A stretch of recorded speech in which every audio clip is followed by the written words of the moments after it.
In the dusty region of Sapele, where the bush shimmers under the relentless sun and the marshes gleam like scattered mirrors, three men walked unknowingly towards the same destiny.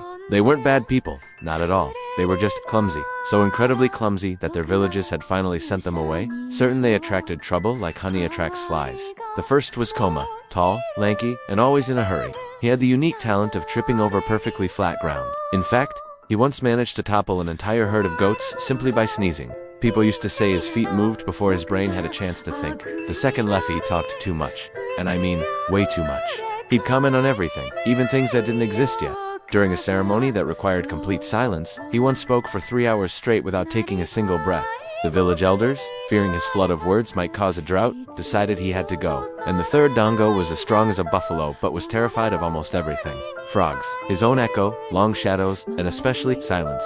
One day he sprinted away screaming after catching a glimpse of his own reflection in a marsh. That fateful morning, the three of them crossed paths at a bend in a narrow trail, right next to a marsh lined with rustling reeds.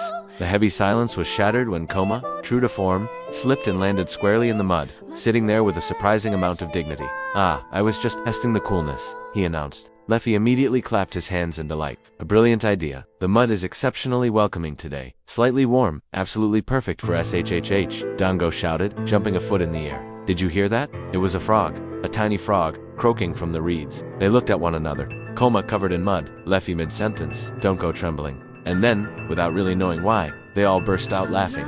For the first time in a very long time, no one was being mocked. They were laughing with each other, not at each other. They decided to walk together.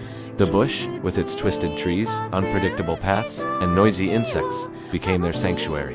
Around noon, they discovered a gigantic tree, so wide its shade completely swallowed the scorching heat. They sat down to eat their meager meal, when suddenly, a deep rumble echoed through the ground. The earth itself seemed to shake. "This is the end," Dongo murmured, his eyes wide. No, perhaps it's the beginning of something new," Léfi commented optimistically. "I fell again," added Koma from the ground. Just then, a group of hunters emerged from the dense foliage.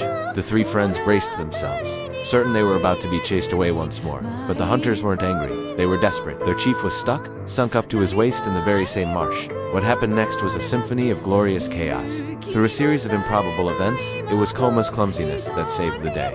He tripped and fell in just the right spot, dislodging the suction of the mud. It was Léfi's endless chatter that somehow managed to calm everyone's frayed nerves. And it was Dongo's trembling, terrified strength that finally pulled the chief to safety. The hunters were amazed. They invited the trio to their village, where a wise elder looked at them and declared, "You are strange, yes, but without your strangeness, our chief would still be stuck in that mud." Word spread like a wildfire across the bush.